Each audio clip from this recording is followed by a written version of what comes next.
All on behalf of Saraswat International Academy, myself Satish Mukwana, subject English, standard 8th English medium, chapter 1, the best Christmas present in the world, part 3.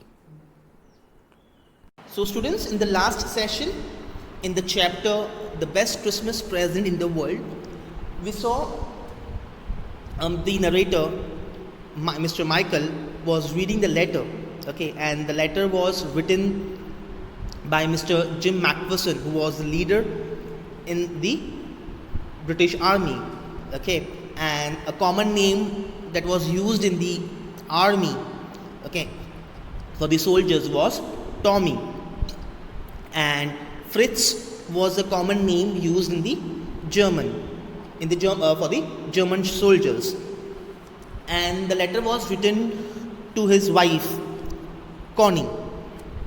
And in the letter, Mr. Jim Macpherson had shared his feelings about what had happened at the time of Christmas Eve. Okay, how the German soldiers and they met on no man's land, the area between the two borders of the country, and how they shared their rum, alcohol, drinks, sausage, food, and Mr. Hans Wolf, who was the leader of the German army. Okay, Mr. Jim and Mr. Hans, met together. They introduced themselves. They had a wonderful chat, and later on, they also had a football match. Okay, and unfortunately, the Germans had won the match. Okay, instead also, Mr. Hans accepted that the goal which they had made was quite wider, and that was not a fair game. Okay, that was not a fair win. So he accepted himself, and also Mr. Hans had learned a very good English. Okay, even though he never went to England, but through schools and by reading books, he was able to speak a very good English. So now let's move ahead. The time came, and all too soon, when the game was finished. The schnapps and the rum and the sausage had long since run out, and we knew it was all over. So the drinks, the alcohol, the food, the rum, all was finished long back. Okay, and the match was over. Okay, I wished Hans well and told him I hoped he would see his family again soon, that the fighting would end and we could all go home. So Mr. James wished Hans that I would love to see my family again, and I hope everyone goes to his family, everyone goes to their home after this fight. I think that is what every soldier wants on both sides, Hans Wolf said. So Hans Wolf replied to him, that is the thing that every soldier would want, to go back to his home. Take care, Jim Macpherson. I shall never forget this moment, nor you. He saluted and walked away from me slowly, unwillingly. Felt. So, after the party was over, after the match was over, and it was time to leave, and Mr. Hans, said to him in a very emotional way that I hope. He saluted him, and he walked slowly away from him, and he said that he would remember this match, this movement, he would never forget, and also he would never forget Mr. Jim. He turned to wave just once, and they became one of the hundreds of grey coated men drifting back towards their trenches. So the last as he was walking away, the last wave, the last goodbye sign, he just turned back and gave a last goodbye sign to Mr. Jim, and once, and they became one of the hundreds of grey coat soldiers. So back he was in the crowd of the grey coat soldiers, walking towards their trenches. Drifting means walking towards their trenches, to their holes, their safety holes which they had dug. So he was back to his soldiers with his army. That night, back in our dugouts, we heard them singing a carol and sing it quite beautifully. So that night in their dugouts means shelter which they had made by digging the holes, and they were hearing the carol and sing it quite beautifully. Now carol is the songs which have been sung at the time of Christmas Eve. It was still Nash, Silent Night, and it is the name of the song which they were singing. Our boys gave them a rousing chorus of while shepherds watched. So, in return, the British soldiers were singing the song of while shepherds watched, and they gave them a rousing chorus. Rousing is a very loud words. They were singing in very loud tone. We exchanged carols for a while, and then we all fell silent. So, after singing the religious song, carols means religious songs, and they were silent. We had a time of peace and goodwill, a time I will treasure as long as I will.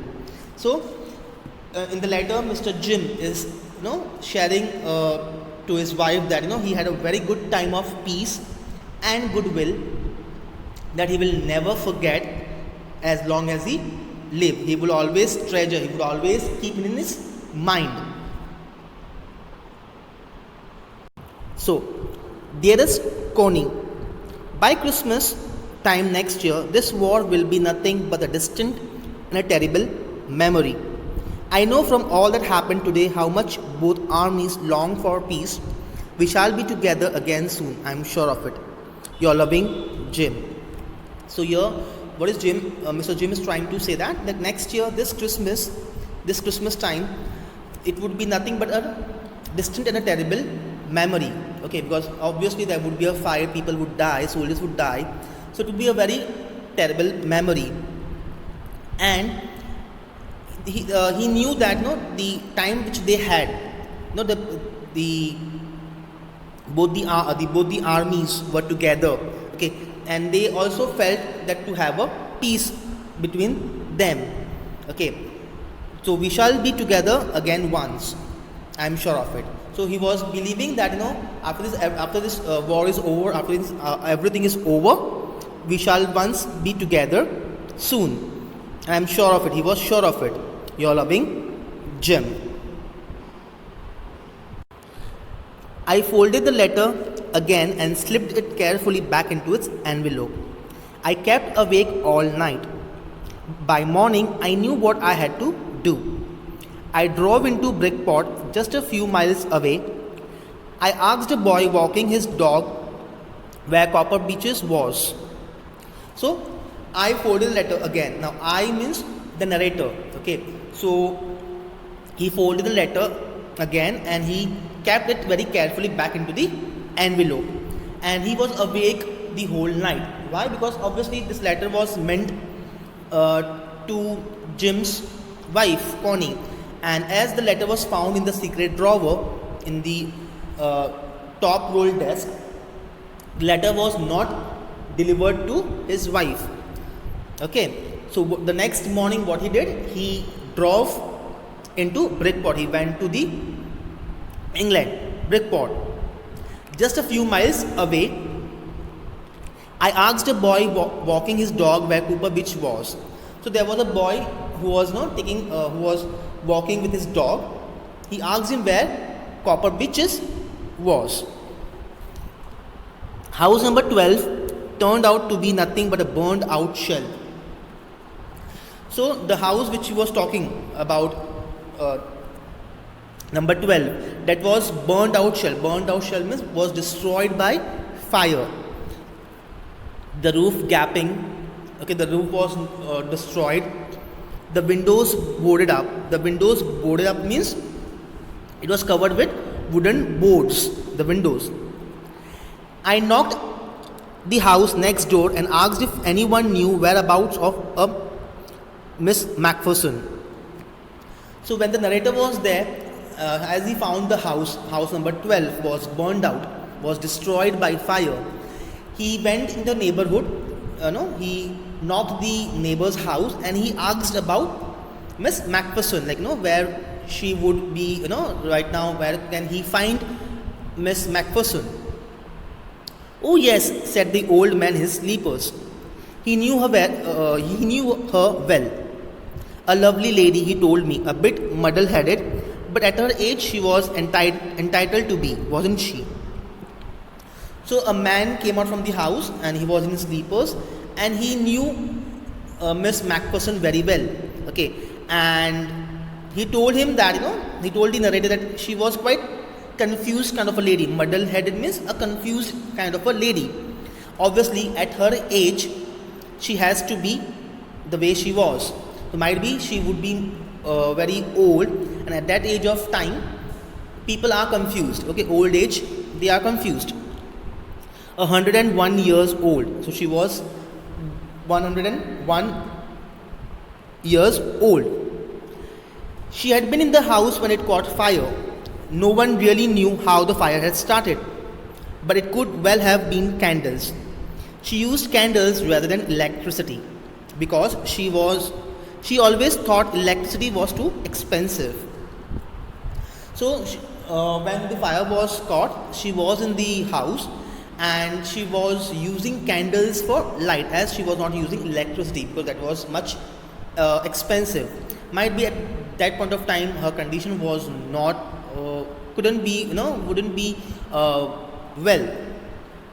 So she used to use candles. The fireman had got her out just in time. She was in a nursing home now, he told me. Burlington House on the Dorchester Road on the other side of town. So he gave him the address. The man he gave the narrator the address that she has been kept in Burlington House on the Dorchester Road in a nursing home. Now, nursing home is kind of an old age home where old age people have been taken care of. Their medicines, their living, everything has been taken care of the old age people. So she was kept there.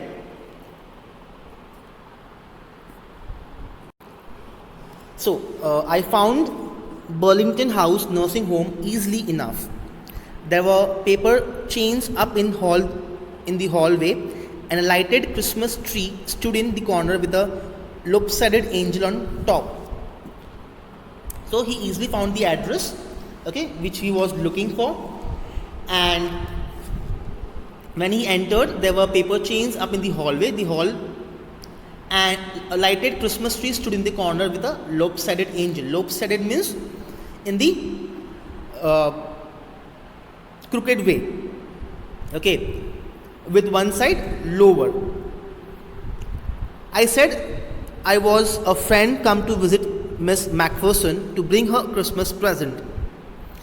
So he entered in the hall and he asked for Miss Macpherson because he was there to see her, and he had brought her a Christmas present.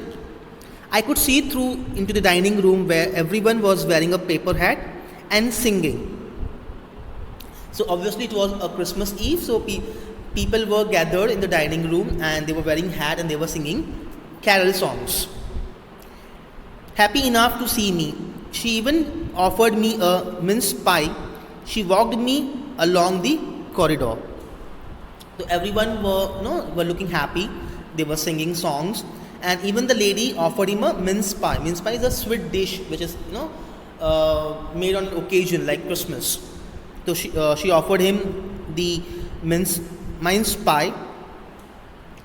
Miss Macpherson is not in with the others, she told me. She rather confused today, so we bought it best if she had a good rest. She has no family, no one visits. So I'm sure she'll be only too pleased to see you. So she tells that she was not feeling good today. It was a Christmas Eve and she doesn't have any family to see her.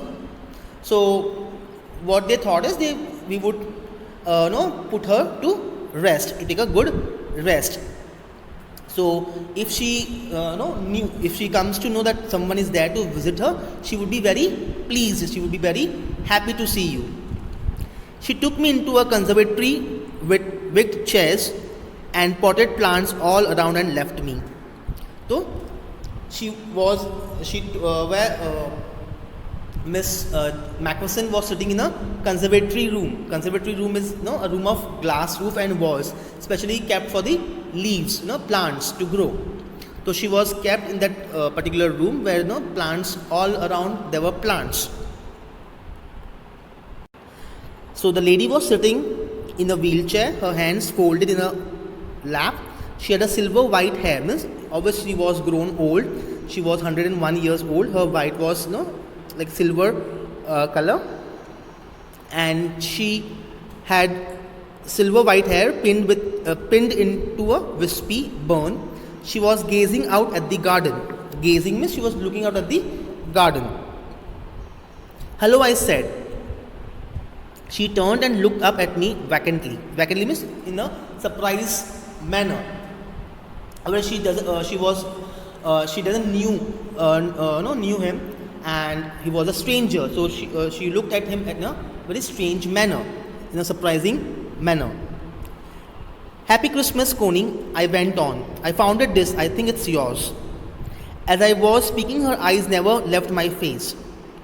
I opened the tin box and gave it to her. So he wished Connie happy Christmas, and she never left his face. So Miss she was continuously watching at his face, and she never moved his side. And he opened the tin box and he gave her the letter, the envelope. That was the moment her eyes lit up with the recognition, and her face became suffused with a sudden glow of happiness. So when he opened the letter, when he gave the envelope, at that point of time, he suddenly looked in a very happy way. She was very surprised, and a sudden glow of happiness was seen on her face. I explained about the desk, about how I found it, but I don't think she was listening. For a while she said nothing but stroked the letter tenderly with her fingertips. So he was explaining her how he bought the top roll desk from the junk shop, and he found this letter, the envelope, and the address was already mentioned on the letter, but I guess she was not listening. She slowly opened the letter with her fingertips. Stroked means gently, slowly she opened the letter, the envelope. Suddenly she reached out and took my hand. Her eyes were filled with tears. You told me you would come home by Christmas, dearest, she said. So now as she's old and she found the letter, so might be she recollected that Mr. Jim had promised that in the next Christmas he would be there and he would meet, they would be together again. So might be she is not able to reconcile, remember the his face. So she assumed that Michael was Mr. Jim. And here you are, the best Christmas present in the world. Come closer, Jim dear, sit down. So she was assuming that Mr. Jim had come as per what he had said. He kept his promise, and that was the best Christmas present in the world he gave her. And she told her to sit beside her. So he sat down I sat down beside her and she kissed my cheek. I read your letter so often, Jim, every day. I wanted to hear your voice in my head. It always made me feel you were with me. And now you are. Now you are back. You can read it to me yourself. Would you do that for me, Jim dear? I just want to hear your voice again. I would love that so much. And then perhaps we'll have some tea. I have made you a nice Christmas cake, marzipan, all around. I know how much you love marzipan.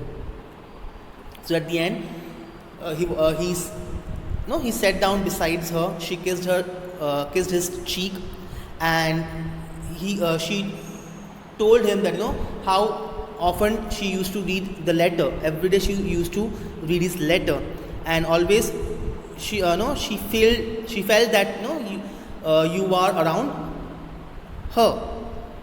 And at the end she wanted to hear his voice, so she asked him to read the letter by himself. And after that, we'll shall have some tea, and she has also made a Christmas cake, his favorite Christmas cake, which was marzipan. And she knew that you love the cake so much. So she was assuming the narrator, Mr. Michael, as his husband, Mr. Jim. But as she was old and she was alone, there was no one else from his family, from her family. So the narrator, Michael, never disclosed his identity. He never told her that no, I am not Mr. Jim. So he just let it pass. Okay, he did not disclose, and he let the time go as it is. So this was the lesson by Michael Morpurgo. I hope you all have understood this chapter very well. So students, you need to write down the glossary which is given in the chapter in your notebook, as well as I would provide you the answer key for the comprehension questions which are given in the textbook. Okay, as well as the questions which are given at the end of the chapter, working with the test, and the fill in the blanks, working with language. I'll give you the answer keys for the same. And apart from the glossary which is given in the textbook, I would also give extra glossary word meanings to you all. Thank you so much.